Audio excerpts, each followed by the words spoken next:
Welcome to Megan's Variety Show with our segment Over the Talk, where we have real teens with real opinions on real issues. Today the topic is the environment. Hello, I'm Daniel and I care about the environment.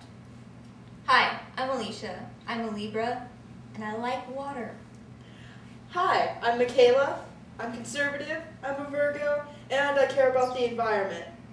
Hi, I'm Chelsea. I'm a liberal, a Libra, and I care about the environment. Hi, I'm Lulu. I have no political affiliation that's really whatever. I like kittens. And I will beat your head in with this shoe. So some of the problems we are faced with today are environmental problems are things such as the ozone is being depleted, the global warming, the natural resources are being depleted. So what do you guys think about these problems? And how should do we need to act immediately to solve them? Let's start with that. Go ahead. Well, on a like government scale of like immediate, that means like this year or something. So I think we do need to act immediately because it's like if we don't act immediately, by the time we start acting, we'll be close to dead. And then it's like, okay, once you're dead, you're not going to do much except decompose if you're very naturally more gases. But like, if we don't act immediately, nothing will be done because humans are, I think, by nature procrastinators. So we need to act by whatever immediate means to us. But we can't do everything at once, so we need to start with small steps. Because if we try to do everything at once, we'll get tired of it and then stop and then forget about it. But if we just do step by step. No, Well, we have started. I mean, if you see half the cars that are being made nowadays, we have the environmentally friendly cars that run halfway on not gasoline but on electricity.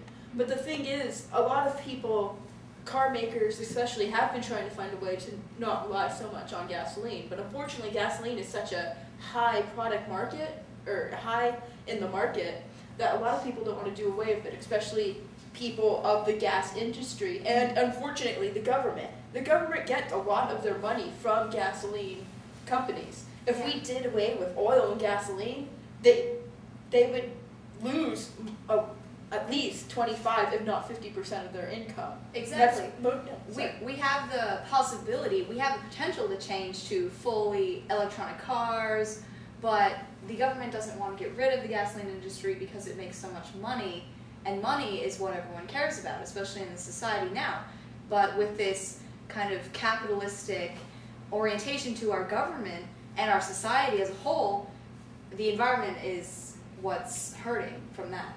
And if you look at it, a lot of people are open to change. I mean, we have gas stations all over the world, but what we don't have are places where we have electric cars where we could hook them up and fill up the electricity in it. If we had gasoline stations that are work with electricity to help plug it in, then I mean, that might be dangerous. Well, and it's so true. is gasoline. Electric cars are very inconvenient. They're very expensive. Only a small percentage of the population can afford them anyway. Usually celebrities.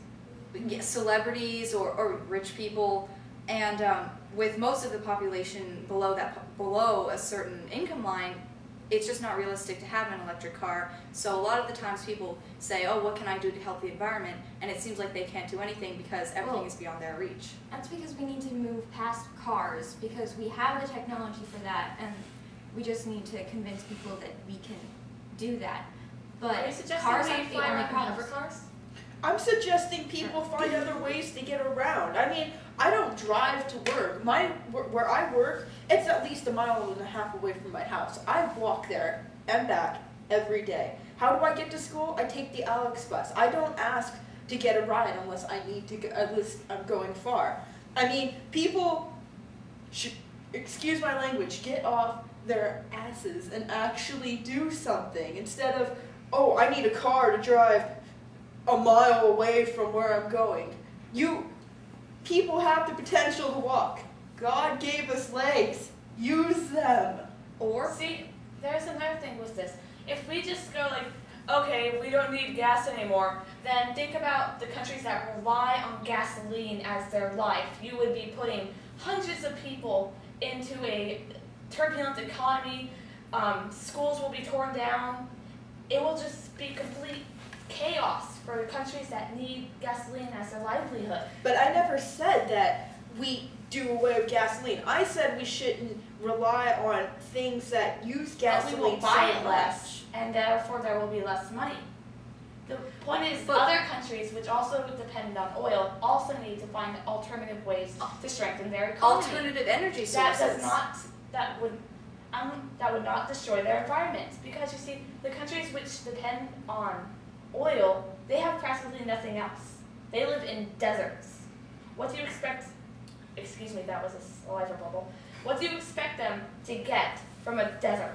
Well, okay, they we live could in go a to look desert. for water or oil in the ground, but that wouldn't work But either. oil isn't an infinite resource, and it's going to run out, and they're eventually going to have to find some kind of alternative to support their economy. I know, but Okay, so where are they really supposed to quick, find it? since this is kind of on the same note, let's elaborate more, like a bit more specifically on how are we humans connected to the environment itself?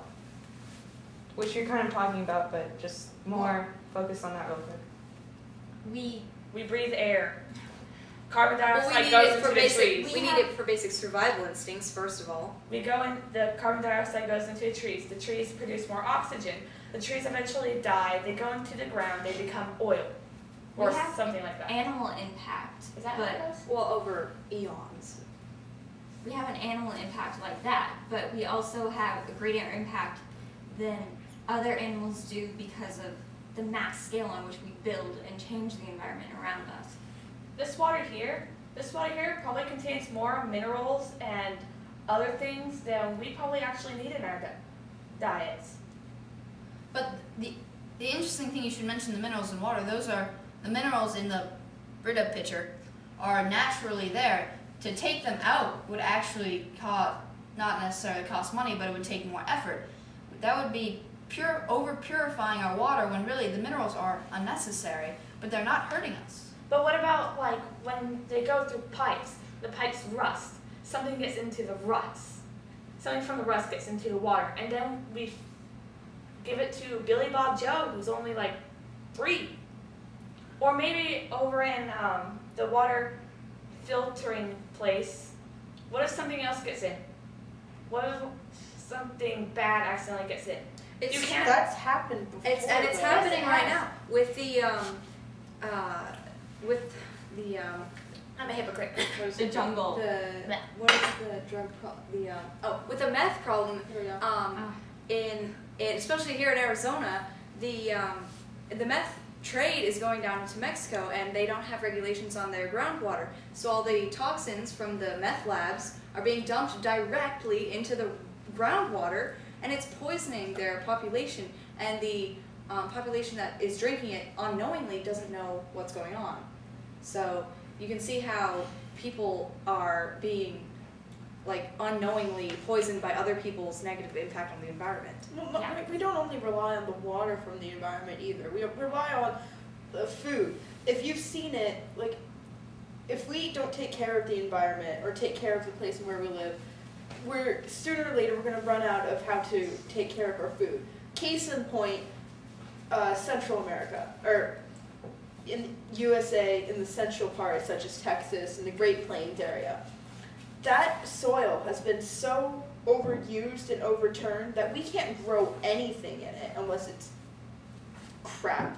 It's overuse, basically. Yeah, the more we use the environment, we must also understand we can't. The more we use it, the less we get from it. Yeah, like if we overuse it to the point that we can't use it, then what's the point? Sorry, I can't think of the words to really explain. So you're kind of saying like you know the nomadic people or whatever, like the really ancient times, how they used to plant in one area, and then once that whole land was used up, then they just moved to another area. But with what we're doing, we don't really have an area to move to, basically. Unfortunately.